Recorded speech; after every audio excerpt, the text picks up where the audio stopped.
Yeah, I think it's only FBA. We've tested this too.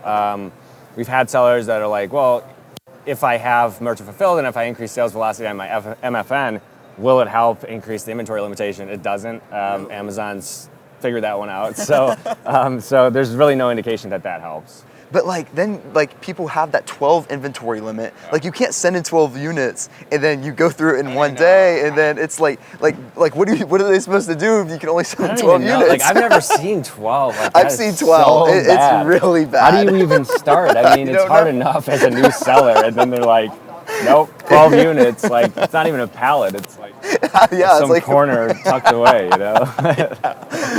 That's weird. Yeah, I don't know, man. Like that's not really in our wheelhouse. Like if you come to us and you're like, well, I can only send 12 units. I'm like, well, we can't really do anything for you, Like that's rough. So yeah. But that's really interesting.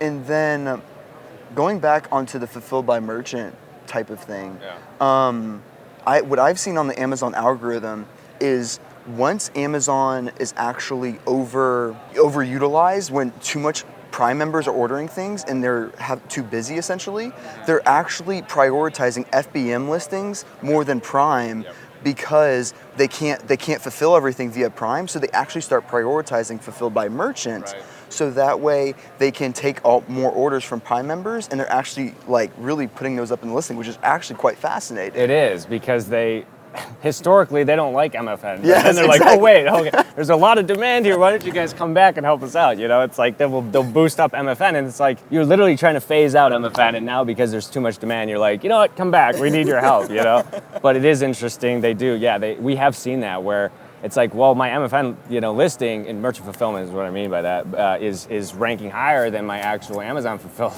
And we're like, we've never seen that before. But yeah, it's exactly like you said. It's because there's so much demand that they're like, literally our fulfillment centers cannot handle the demand, so we're going to rely on you guys to help us out a bit, Yeah. But yeah, it's fascinating. That's a good problem to have. Yeah, for sure. Exactly. For everybody, involved. Yes. And it really just makes sense to have a fulfilled by merchant strategy in place at that point, because if Amazon's going to prioritize fulfilled by merchant, you want to at least have that listing available and just have it a backup just in general, especially if your Amazon account gets shut down or whatever may happen. You don't want to lose everything that you have in FBA. Absolutely. Right, exactly. And if you run out of FBA inventory, at least you could flip it over to MFN, and perhaps I don't know this for sure, but I don't think the ranking, if you're still able to fulfill the products, but it's not FBA, your ranking I don't think will drop nearly as much. So it's good to have the backup plan.